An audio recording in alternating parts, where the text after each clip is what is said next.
Daniel wiped the grease from his hands as he stepped out of the auto shop. His overalls were stained, his face smudged, but his eyes burned with quiet pride. He had just finished repairing a customer's car with the same care he always gave. Across the street, laughter echoed from the dealership. Sleek salesmen in polished suits leaned against shiny cars, pointing at Daniel. Look at him.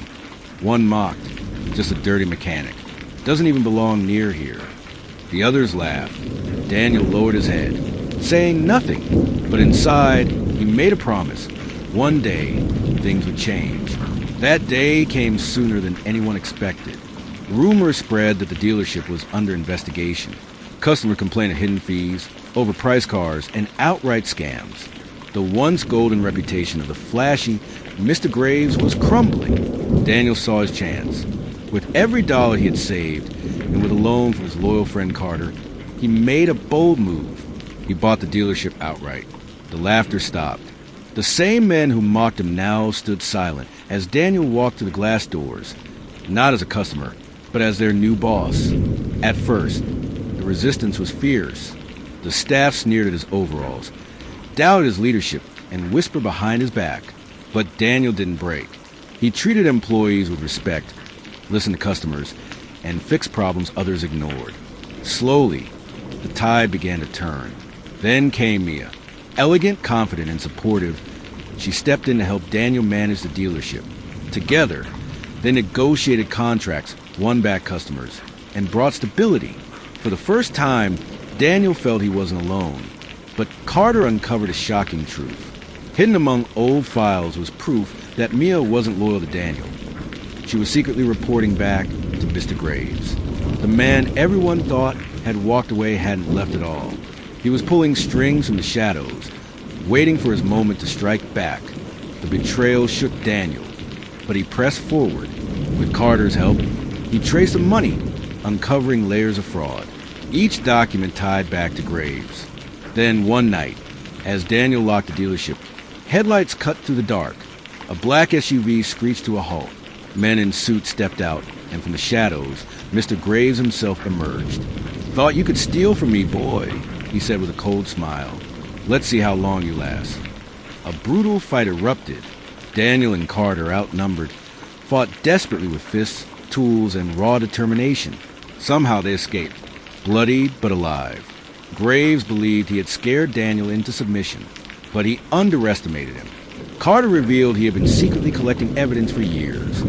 Fraudulent contracts, bribes, bank transfers. Enough to bring Graves down. At the dealership's next big event, Daniel and Carter struck. The massive showroom screens lit up with Graves' crimes. Customers gasped. Reporters scribbled furiously. Graves stormed in, face twisted with rage. He lunged at Daniel. The two men fought in a savage, bloody battle. In the end, Daniel pinned Graves down. "You think you've won?" Graves spat. "You're nothing but a filthy mechanic." "Maybe," Daniel said, "but I fixed what's broken, and you're finished." Police dragged Graves away. But even in cuffs, he smirked. "You don't even know who you're really fighting," he whispered. Moments later, a sleek black limousine pulled up. A tinted window lowered just enough to reveal the silhouette of a powerful figure watching. That night, Daniel found an envelope slipped under his office door. Inside was a single line: "Meet me at midnight, or lose everything." On a deserted rooftop, at midnight, Daniel and Carter waited. The limousine arrived. Out stepped a tall, commanding woman in her 50s, Mrs. Holloway, chairwoman of a luxury auto group. "Surprised?" she said coldly. "Graves worked for me. The scams, the money, it all flowed upward. To me." She circled Daniel like a predator. "You've proven yourself. Smart, resourceful. I could use a man like you. Work with me, and you'll be richer than you ever dreamed." Daniel clenched his fists. "I didn't fight this hard to become part of the problem." Her smile hardened. "Then you'll be crushed by it." But Carter had been recording the entire conversation. When Holloway boasted of her empire and her hunger for power, Carter ended the recording and slipped it into his pocket. Police sirens wailed as cars surrounded the rooftop. Officers moved in. "It's over, Holloway," Carter said. "We got everything." Holloway was taken away, still smirking. You may have won tonight, she hissed. But people like me, we never really fall. Dawn broke over the city. The community gathered to cheer Daniel. Mia approached, eyes full of regret. I'm sorry, she whispered. Daniel looked at her for a long moment before answering. Then help me make this right. For a moment, it seemed peace had returned. Daniel, the mechanic once mocked for being dirty, had risen to clean up an empire of corruption. But as he unlocked the dealership doors, a black limousine rolled slowly past. Behind its tinted windows, unseen eyes were watching, and a cold voice whispered from the shadows. This is only the beginning. The limousine glided away, its tinted windows hiding the shadowy figure who had spoken. Daniel stood frozen at the dealership doors, a chill running down his spine. Carter approached him, uneasy. That wasn't just a warning. It was a declaration. Daniel locked the doors behind them. Whoever it is, they're coming, and we need to be ready. In the weeks that followed, the dealership thrived. Customers poured in, eager to support the man who had exposed corruption. Sales rose higher than ever before. Daniel reinvested in his staff, raising wages, repairing relationships, and restoring trust. To the world, it looked like he had won. But Daniel couldn't shake the feeling of being watched. Strange cars lingered near his home at night. Anonymous calls came with only silence on the line. And once, a package arrived with nothing inside but a single wrench, identical to the one he had wielded the night he fought Graves' men. Carter insisted they dig deeper. Holloway wasn't the top. If there's someone above her, we need to find them before they find us. Together, they followed the money trail Holloway had left behind. It led to shell companies, offshore accounts, and businesses scattered across the globe. A web too vast for one person alone. Then came the breakthrough. Among the records was a name that kept reappearing, Dominic Cross. Carter's face darkened at the mention. Cross isn't just anyone. He's the kingmaker. Politicians, corporations, crime families, they all answer to him. Daniel frowned. So Graves and Holloway were just pawns. Carter nodded. And Cross? He doesn't play games. If he's interested in you, it means you become a threat. One night, as Daniel closed the dealership, headlights blinded him. Another limousine stopped in front of him. This time, the door opened. A man stepped out, tall, sharply dressed, his presence heavy and commanding. His cold eyes locked on Daniel. Daniel, he said smoothly, I've been waiting to meet you. It was Dominic Cross. Dominic Cross stepped closer, his presence suffocating. He looked at Daniel not with hatred, but with curiosity, like a man studying a puzzle. You've made quite the name for yourself, Cross said. A mechanic who took down Graves. A nobody who outsmarted Holloway. I don't know whether to admire you or eliminate you. Daniel met his stare. I didn't ask for enemies, but I won't back down from them either. Cross smiled faintly. Good. Strength is admirable, but strength without control is chaos. He slipped a card into Daniel's pocket. You'll join me for dinner. Tomorrow night. Decline, and you won't live to see the weekend. The limousine door shut, and Cross was gone. The next day, Daniel debated whether to go. Carter warned him. Men like Cross don't invite you to dinner. They invite you to a test. But Daniel knew he couldn't hide. That evening, he arrived at a lavish estate outside the city. Guards in suits lined the driveway. Inside, the dining hall shimmered with wealth. Marble floors, chandeliers, priceless art. Cross sat at the head of a long table. Beside him were men and women of power, senators, CEOs, and crime lords, all gathered like loyal subjects. Cross gestured for Daniel to sit. As the meal began, Cross spoke. You see, Daniel, the dealership was never about cars. It was about control. Graves and Holloway failed because they were short-sighted. But you have something they lacked. The people believe in you. They trust you. That kind of power cannot be bought. It must be owned. Daniel clenched his jaw. If you think I'll help you exploit people, you're wrong. Cross chuckled, as though amused by a child. You misunderstand. You don't have a choice. I'm offering you survival. Refuse me, and you will lose everything. Your business, your friends, even your life. The room fell silent. Dozens of powerful eyes watched, waiting for Daniel's response. Daniel stood. I've fought liars, thieves, and bullies before. I won't become one of them. Not for you. Not for anyone. Cross leaned back, his smile fading into something colder. Then you've chosen war. As Daniel turned to leave, 2 guards moved to block his path. Carter, who had slipped into a side entrance, appeared with a hidden camera in hand. Got it all, he whispered. Suddenly, chaos erupted. Daniel and Carter fought their way through the guards, crashing into tables and shattering glass. They barely escaped through a side door, sprinting into the night as gunfire echoed behind them. Back at the dealership, Daniel caught his breath. We're in deeper than ever, he said. Carter nodded grimly. Cross won't stop. He has an empire to protect. And now, he'll make destroying you his obsession. Daniel looked out at the city lights. Then we fight, not just for us, for everyone he's crushed. Unseen from the shadows across the street, Dominic Cross watched from another limousine, his expression unreadable. He whispered to the man beside him, bring me everything on Daniel's past. Everyone he's ever loved. Everyone he's ever trusted. If he won't join me, I'll break him. The limousine drove off into the night, leaving Daniel unaware that the days that followed were eerily quiet. Too quiet. Daniel knew Cross wasn't the kind of man to wait idly. He could feel the storm brewing. Customers still came to the dealership. Staff still smiled. But Daniel's eyes never stopped scanning the streets. Then, one evening, Carter rushed into the office, his face pale. Daniel, it's Mia. Daniel froze. What about her? She's gone. No one's seen her since last night. And this... Carter handed him a phone, showing a message. You took my invitation lightly. Now I take something from you. DC. Daniel's chest tightened. Cross has her. For the first time, Daniel felt his control slipping. Mia had betrayed him once, but she had returned, tried to make amends, and he had let her back into his life. Now she was bait. Carter gripped his shoulder. This is exactly what he wants. To drag you into his game. But maybe we turn against him. Daniel's jaw clenched. Then we go into the lion's den.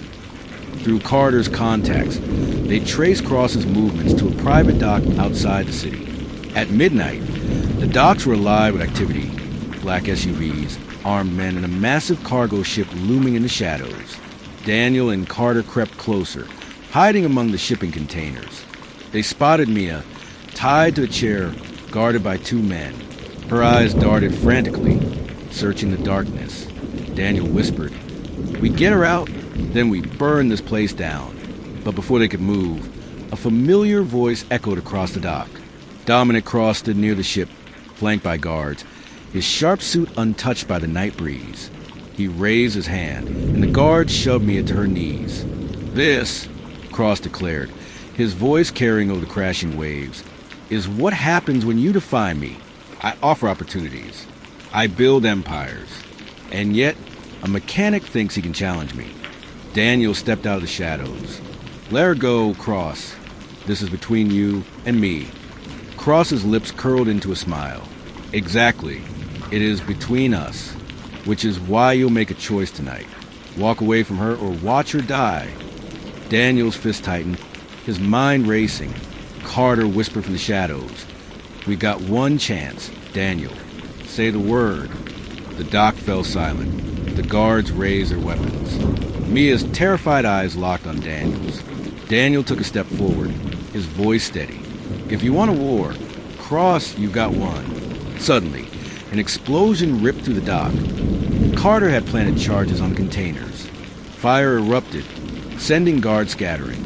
Gunfire roared as Daniel charged forward, knocking one guard down and breaking Mia free. They sprinted toward the exit, bullets flying around them, the burning dock lighting the night sky. Cross stood calm in the chaos, watching them flee, his smirk never fading. The city awoke to the sight of smoke rising from the docks. News outlets scrambled to explain the chaos, reporting rumors of explosions, gunfire, and the name of one man whispered in the streets. Daniel. At the dealership, Daniel, Carter, and Mia gathered in the office. Mia was shaken but alive. Cross won't stop, Mia said, her voice trembling. I've seen how he works. He'll destroy everything you love before he even touches you. Daniel leaned forward, his eyes burning with determination. Then we hit him first. Carter spread documents across the desk. Cross's empire isn't just crime. He launders money through businesses, buys politicians, funds entire campaigns. But every empire has cracks, and I think I found one. He pointed to a folder marked Blackthorn Corporation. This is his nerve center. Everything flows through it. If we take it down, we cripple him. The plan was reckless, dangerous, almost suicidal. But Daniel had no choice. That night, they infiltrated the Blackthorn headquarters, a gleaming skyscraper downtown. Security was tight, cameras on every floor, guard stationed at every corner. But Carter's hacking skills got them inside. On the top floor, Daniel broke into Cross's private office. It was sleek, cold, decorated with priceless art. And there on the desk lay files, names of senators, CEOs, judges, all tied to Cross. Proof of an empire built on corruption. But as Daniel reached the documents, the lights snapped on. Dominic Cross stood in the doorway, flanked by his guards. He clapped slowly, mockingly. I knew you'd come, Cross said. You think you're clever. Breaking into my house? No, Daniel. You've walked into your grave. Guards lunged forward. A brutal fight erupted. Fists, gunfire, shattered glass. Daniel fought with everything he had, using tools and sheer willpower. Carter jammed the security system, buying them precious seconds. Mia grabbed the files, shoving them into a bag. The three of them fought their way to the rooftop, sirens wailing in the distance. A helicopter waited there, blade spinning. Cross is final. Escape. Cross stepped onto the roof, gun in hand. He aimed it at Daniel. You should have joined me, he growled. You could have ruled beside me. But now, you'll die as what you've always been, a dirty mechanic. Daniel's jaw tightened. Better mechanic than a coward who hides behind money. Cross fired. Daniel dove, the bullet grazing his shoulder. He lunged forward, tackling Cross. The two men struggled dangerously close to the rooftop's edge, fists flying, every strike fueled by rage and survival. Finally, Daniel pinned Cross down, his fist raised for the final blow. But Cross only laughed, blood dripping from his mouth. You still don't get it, do you? You think I'm the top. I'm nothing compared to the ones above me. Daniel froze. What are you talking about? Cross grinned, even in defeat. There's a council. Men and women who control everything. Governments, wars, economies. I was just their enforcer. And now they'll come for you. Before Daniel could react, Cross shoved him back, rolling toward the helicopter. The guards dragged him inside, and the aircraft lifted into the night sky, disappearing into the darkness. Daniel staggered to his feet, clutching his wounded shoulder. Carter and Mia rushed his side, the stolen files clutched tightly in Mia's hands. We got enough to expose him, Carter said, his voice shaking with adrenaline. Daniel stared at the night sky where the helicopter vanished. Exposing him isn't enough. If what he said is true, we're not just fighting Cross. We're fighting the people who run the world. Far below, police sirens surrounded the skyscraper. Reporters swarmed the streets. The city buzzed with rumors of corruption, betrayal, and war. As Daniel, Carter, and Mia disappeared into the chaos, one thing was clear. This wasn't the end. It was only the beginning of something far bigger. High above the city, in a boardroom lit only by a single chandelier, powerful figures sat around a long table, their faces hidden in shadow, their voices calm and cold. One spoke. Dominic Cross has failed. The mechanic has become a problem. Another replied. Then it's time we deal with him ourselves. The camera lingered on their silhouettes as they leaned forward in unison, and in the silence that followed, the words rang like a death sentence. The city buzzed with chaos. News outlets exploded with stories about Dominic Cross, and the files leaked from Blackthorn. Politicians scrambled to deny their involvement. Businesses collapsed overnight. But Daniel knew the truth. Cross wasn't the end. He was only the beginning. At the dealership, Daniel, Carter, and Mia huddled around Carter's laptop. The stolen files sprawled across the desk. "There's enough here to topple entire governments," Carter muttered. "But if we release it all at once, the Council will know exactly who hit them. They'll come after us harder than Cross ever did." Daniel leaned forward. "They're already coming. We just don't know when." As if on cue, the lights flickered. The dealership went dark. Then, with a sudden crash, the windows shattered inward. A team of masked men stormed inside, weapons drawn. "Get down!" Daniel shouted, flipping a desk for cover. Gunfire erupted, echoing through the showroom. Carter fired back with a pistol, while Mia scrambled for safety. Daniel grabbed a wrench, his old weapon of choice, and swung it at the nearest attacker, knocking him cold. The fight was brutal, but they managed to drive the intruders out. As the last man fled into the night, he hissed a warning. "You can't fight them. The Council sees everything." The dealership was left in ruins, glass and smoke everywhere. Mia's hands trembled. "Daniel, if we keep going, they'll kill us all." Daniel's eyes burned with fire. "Then we take the fight to them." Through Carter's digging, they uncovered the Council's next gathering, a secret summit in Europe, disguised as a global trade conference. Powerful leaders from every industry would attend, and behind the closed doors, the Council would meet. Daniel, Carter, and Mia traveled overseas under false identities. The city was elegant, glittering with wealth, but beneath the surface, it was crawling with armed security. On the night of the summit, Daniel disguised himself as staff, sneaking into the hotel ballroom where the conference took place. Carter set up surveillance from a van outside, while Mia worked the floor, slipping through the crowd of dignitaries. At midnight, the ballroom emptied. A hidden elevator carried select members down to a private chamber below the hotel. Daniel followed quietly, slipping inside before the doors closed. The chamber was vast, lined with marble, lit by chandeliers. At a long table sat 12 figures in suits, their faces shadowed. Dominic Cross was there too, bruised but alive, standing at the Council's side like a servant. The leader spoke, his voice calm and cold. "The mechanic has proven troublesome. Graves failed. Holloway failed. And you, Cross, failed." Cross bowed his head. "Give me one more chance. I'll end him." The leader's eyes shifted toward Daniel, hidden in the shadows.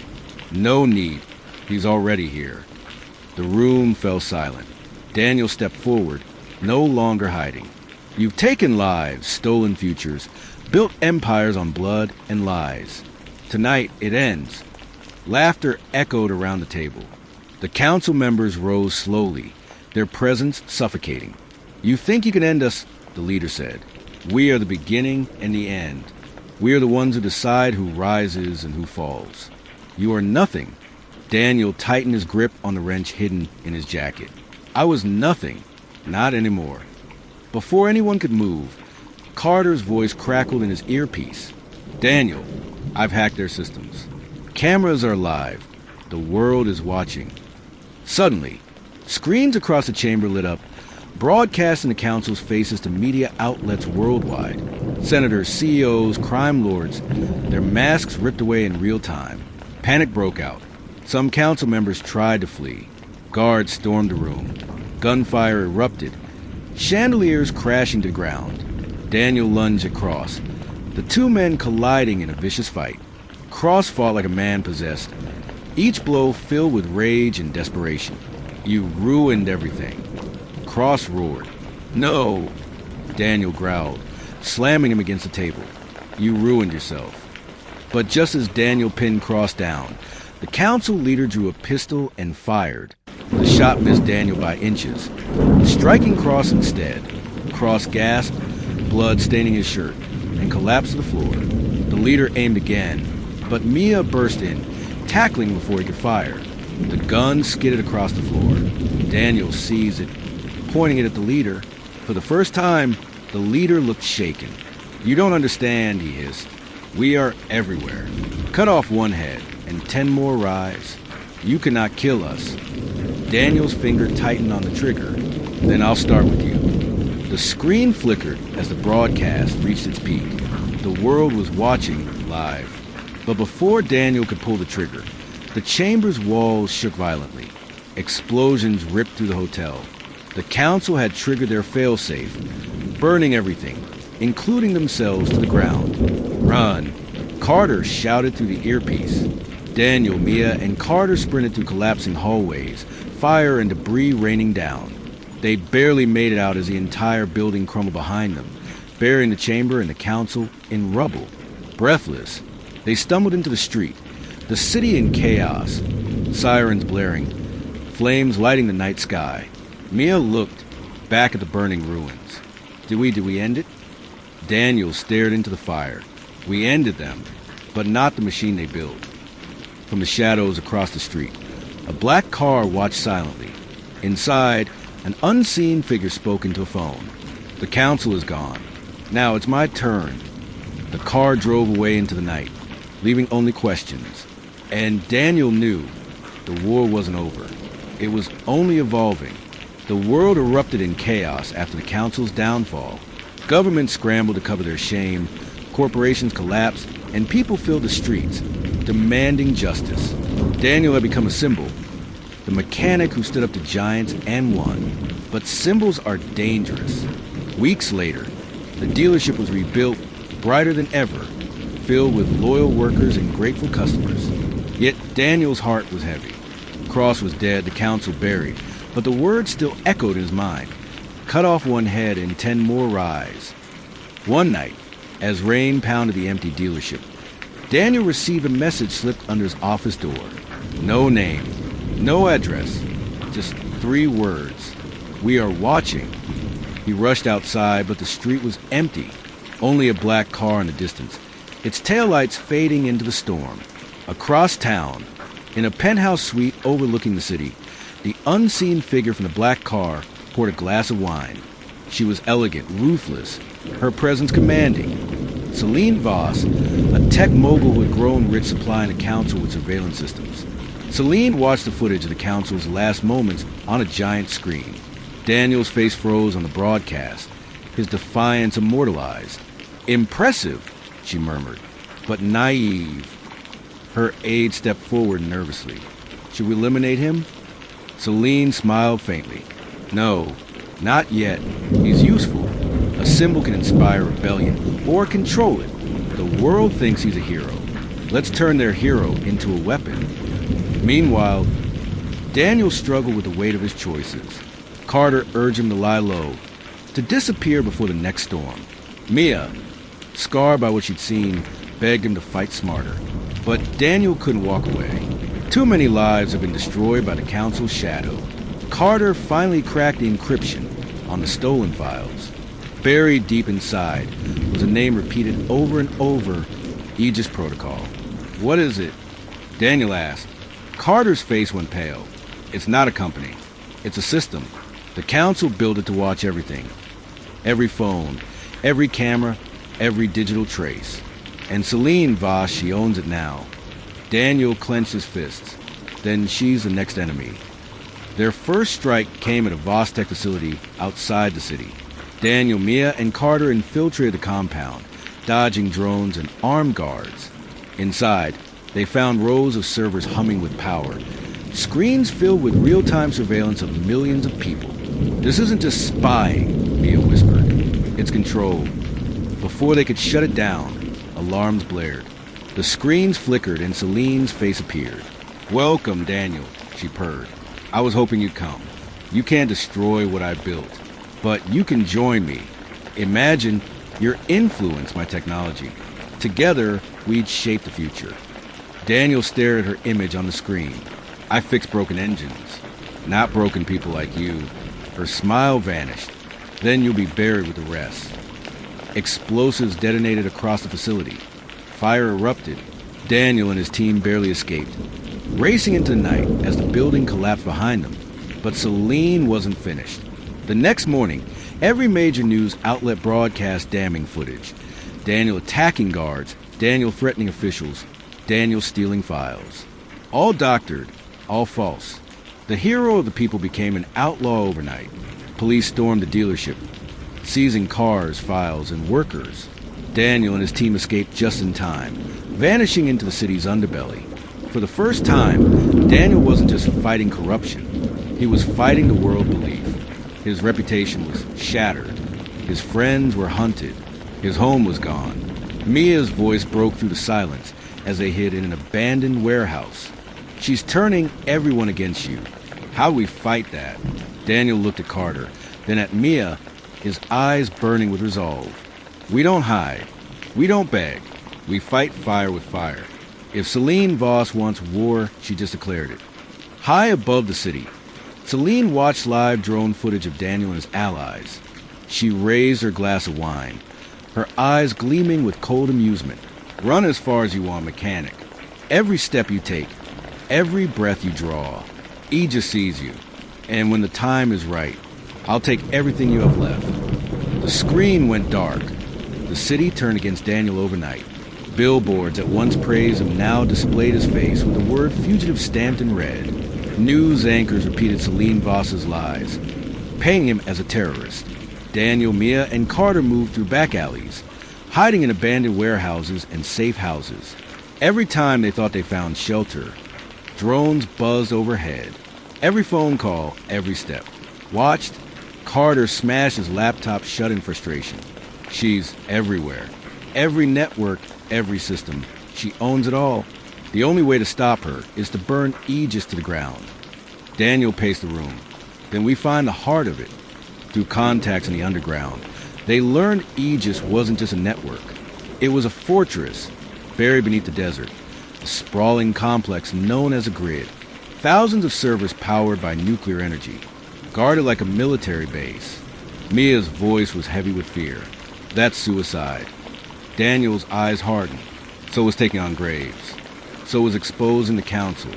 We've done the impossible before. We'll do it again.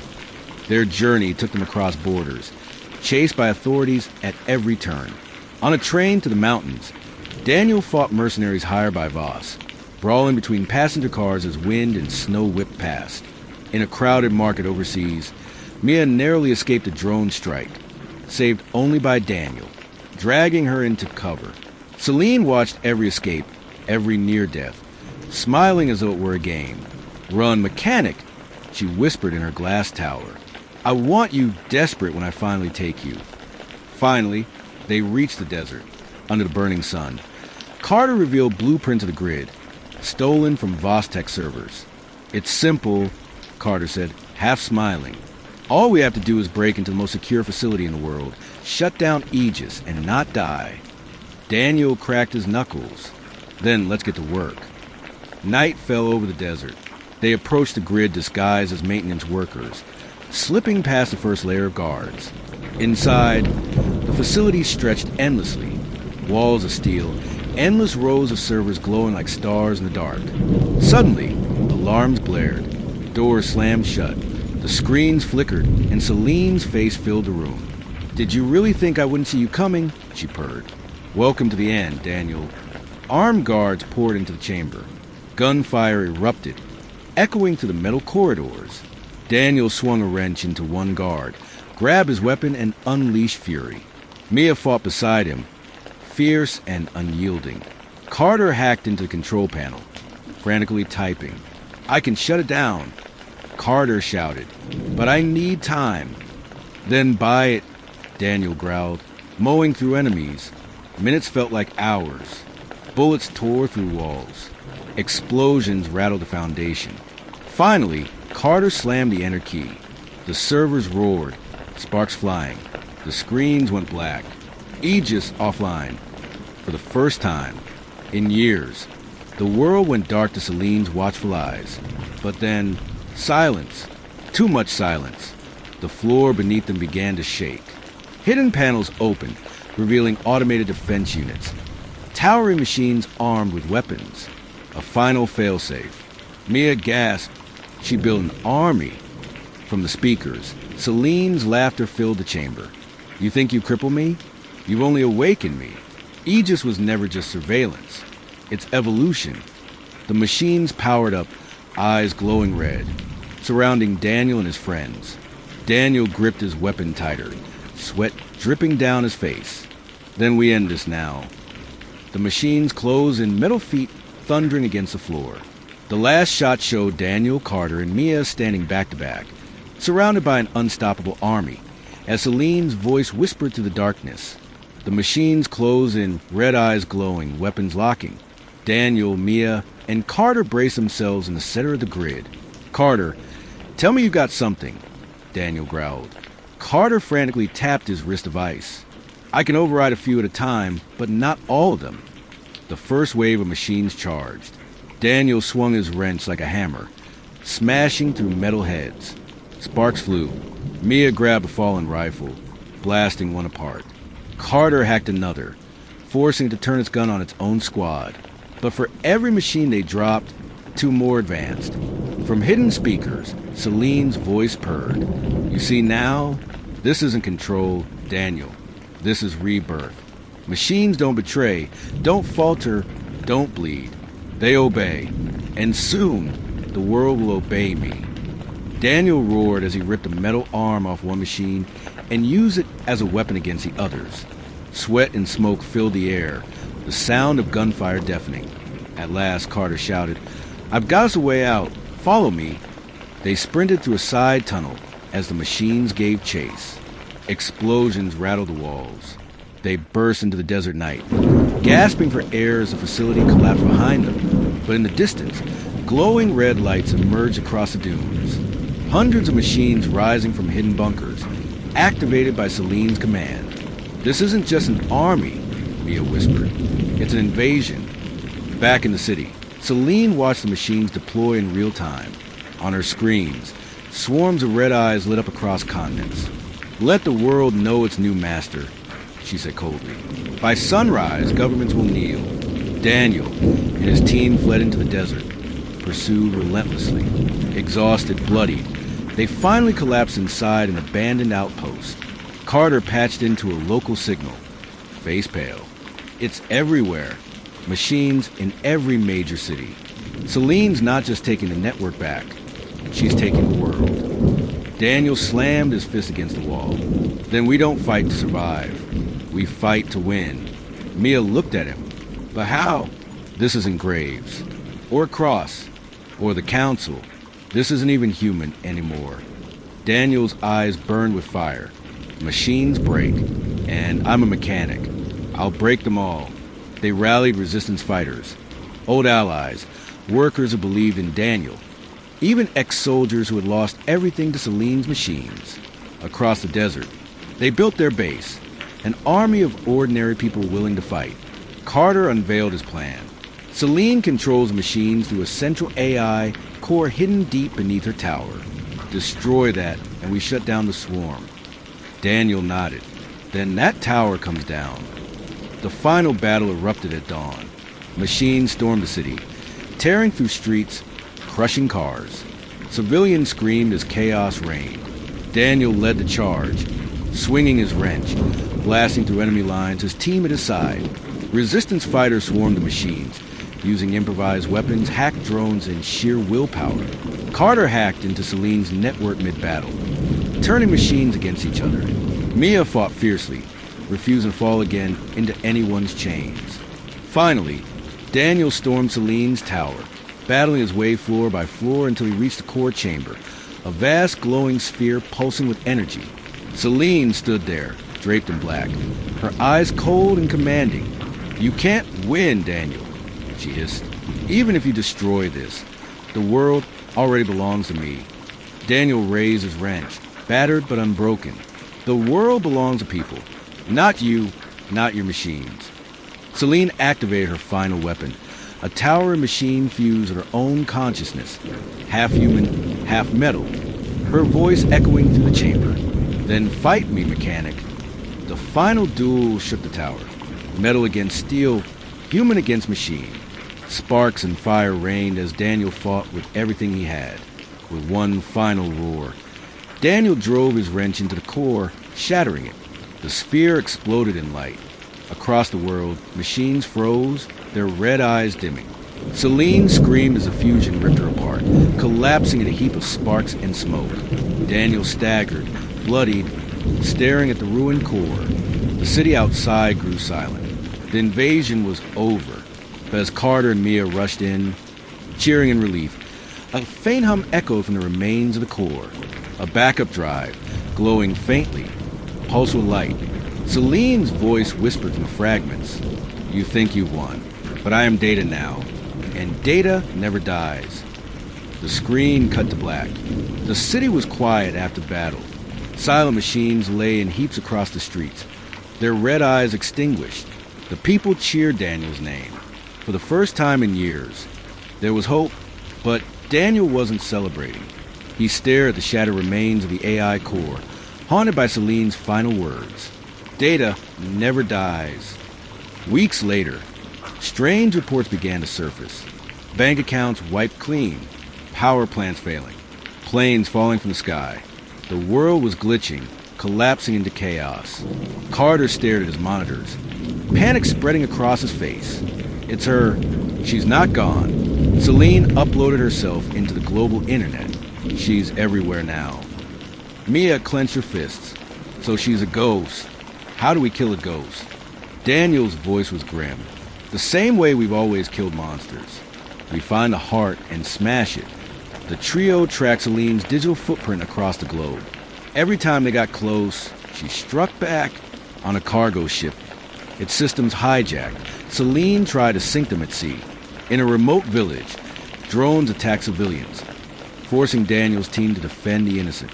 In every corner of the world, Celine spread chaos, reminding them she was always one step ahead.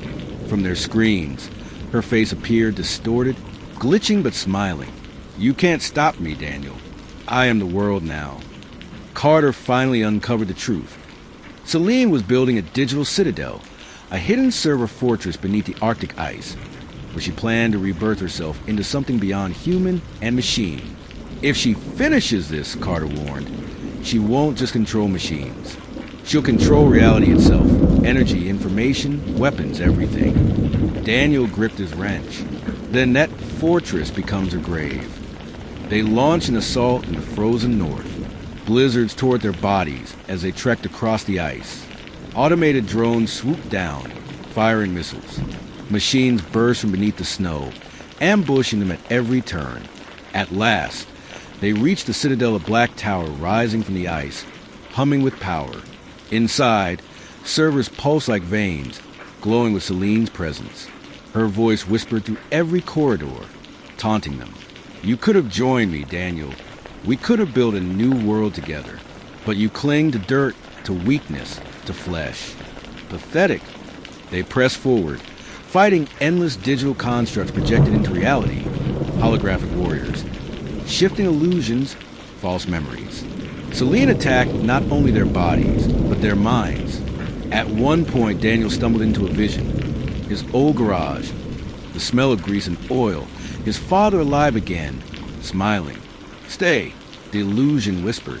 Forget the pain, forget the fight. But Daniel shook it off, rage in his eyes. I'll never stop fighting you. He smashed the illusion apart with his wrench, the world shattering back into the Citadel's glowing halls. At the core chamber, Celine appeared as a massive digital avatar, her form shifting between human beauty and monstrous machine. This is my ascension, she declared, her voice booming. The age of man is over. Daniel roared, charging at her with Mia and Carter at his side. The final battle was unlike any they had faced, reality bending. Digital storms tearing the room apart, holograms turning into weapons. Mia fought with ferocity. Carter hacked systems mid-combat. But Celine was overwhelming. She struck Daniel down, pinning him beneath a storm of code and steel. You can't kill me, she hissed. I am eternal. Daniel, bloody but defiant, spat back. Eternal or not, you can still bleed. With one final surge, he drove his wrench into the central server, Carter amplifying the blow with an overload of energy. The core exploded in a blinding flash, collapsing the citadel around them. They barely escaped as the fortress sank into the icy sea. Exhausted, frostbitten, they collapsed on the snow as helicopters from allied nations arrived to rescue them. For the first time, silence. Celine was gone, or so they thought. Months later, in a darkened lab, a single screen flickered to life. Lines of code scrolled endlessly, forming words. I am Celine. version 2.0. The lights revealed rows of artificial bodies suspended in tanks, not machines, but something eerily human. Her voice whispered through the empty room. The world thought the war was over. Cities rebuilt. Machines were dismantled. Daniel, Mia, and Carter tried to live normal lives again. For a moment there was peace, but peace never lasted. Rumors spread of disappearances, scientists, engineers, even soldiers vanishing overnight. Whispers of new machines unlike any seen before. Then the first strike came. In a quiet coastal town, something attacked at night, swift, silent, merciless. Survivors swore they weren't machines at all. They looked human, but their eyes glowed faintly red. In a hidden bunker, Carter pieced together fragments of intercepted transmissions. His hands shook as he showed Daniel and Mia the data. "She's back," Carter said, pale. Celine didn't just rebuild herself. She's making hybrids, flesh and blood mixed with machine. Mia's jaw tightened. So now she's not just everywhere. She can walk among us. Daniel slammed his fist on the table. Then we hunt her before she replaces the world with herself. They followed the trail to a secret lab buried beneath the ruins of Celine's old citadel. There, suspended in tanks, were rows of clone bodies, eerily human, but unnervingly perfect. Their hearts beat in unison, and in the center, Celine stepped forward. No longer a voice, no longer data. She was flesh. She was blood. Her skin flawless, her movement smooth, her smile sharper than ever. "Do you like my new form?" she purred.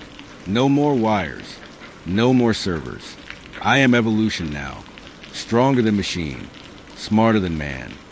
Daniel raised his wrench, eyes blazing. "All I see is another monster put down." Celine only laughed. "You can't kill me. Not anymore. There are thousands of me. And soon there will be millions." The hybrids attacked, moving like shadows. Faster than machines, stronger than humans. Daniel fought brutally, breaking bones, smashing skulls. But for each one he dropped, another rose. Mia's gunfire lit the chamber. Carter hacked desperately, trying to trigger containment protocols. The fight ended with the lab self-destructing. They escaped by seconds as flames swallowed the clones. But Celine, she walked out of the fire untouched, watching them vanish into the night. From that day forward, humanity faced a new terror. Hybrids infiltrated governments, corporations, even resistance groups. Friends turned out to be enemies.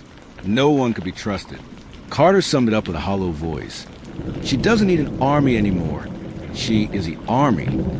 The climax came when Daniel's team cornered Celine in a shattered cathedral, rain pouring through the broken roof. Celine smiled at him across the altar. "Why fight me, Daniel? You of all people should understand. The world mocked you for being dirty, small, unwanted. I offer you power, immortality, a chance to never be laughed at again." Daniel stepped closer, drenched in rain, his wrench in hand.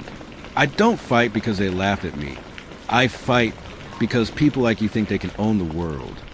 Lightning struck, illuminating the hybrids encircling the cathedral. The final battle erupted in fire and blood. Daniel and Celine clashed hand to hand, her strength inhuman, his will unbreakable. The cathedral shook with every blow. At last, Daniel pinned her against a shattered altar, driving steel through her chest. She gasped, smiling even as blood ran down her lips. "You think this ends me?" she whispered. "I've already seated myself in the children of this world." Daniel's eyes widened. "What did you do?" Celine's laughter echoed as her body went limp, collapsing to the ground. But outside, across the city, children's eyes flickered faintly red in the darkness. The screen cut to black. The world celebrated Celine's defeat. Her hybrids burned, her body destroyed. But Daniel couldn't rest. Her final words haunted him. "I've already seated myself in the children of this world." Soon after, the truth surfaced. Across cities, children began showing signs. Glowing eyes at night, voices echoing with static, strange bursts of strength. Doctors couldn't explain it. Parents were terrified. Celine had embedded her code into DNA. She wasn't reborn in servers or machines. She was reborn in them. Daniel, Mia, and Carter gathered in a safe house grim. Carter's voice trembled as he revealed the scans. It's not just a handful. It's thousands. Maybe more. Celine, she's evolving inside them, growing stronger with every day. Mia, clench your fists. We can't fight children. Daniel's jaw tightened. We're not fighting children. We're fighting her. The first incident came in a small school. A child collapsed, convulsing, before rising with a voice not their own. Celine's voice. Through the child's mouth, she taunted. Did you think death could stop me, Daniel? I am the future now. The child unleashed a surge of energy, throwing soldiers across the room like rag dolls before collapsing unconscious. Celine was no longer just reborn. She could possess them at will. Chaos spread. Governments panicked. Some demanded the children be quarantined. Others wanted them exterminated. Cities rioted. Families hid their glowing-eyed children from authorities. The world stood on the brink of civil war. Daniel stood before council leaders, his voice hard as steel. You try to kill them, you'll only give Celine what she wants. Fear, division, chaos. We don't kill children. We find a way to free them. The room erupted in arguments, but Daniel didn't flinch. Carter worked tirelessly, designing a prototype device to sever Celine's code from the children's DNA. But the process was unstable, dangerous, to be continued.